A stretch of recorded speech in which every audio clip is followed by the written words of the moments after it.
Welcome to the Borland Climb. We hope this video helps. In this video, I will show you how to make Zapdos in Infinite Craft. We'll start with the fundamental elements. First, combine water and fire to produce steam. This is a crucial early step. Next, take wind and earth and merge them together to form dust. These two foundational elements, steam and dust, will be essential as we progress through the crafting process, leading us closer to our legendary goal. Moving forward, let's craft some more complex items. Take fire and combine it with steam to create an engine, a vital component for movement.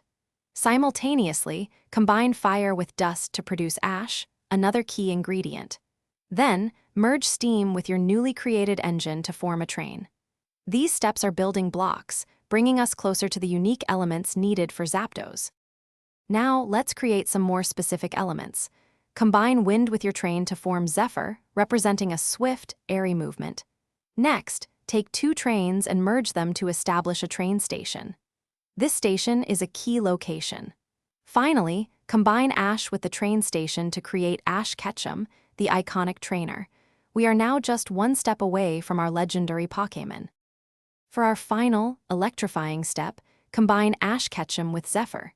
This powerful fusion will successfully create Zapdos, the legendary electric and flying type creature. You've now mastered the intricate process to craft this iconic Pokémon in Infinite Craft. Feel free to experiment with Zapdos and other elements to uncover even more unique and exciting combinations within the game. Happy crafting! Thanks for watching. Consider subscribing if we helped you.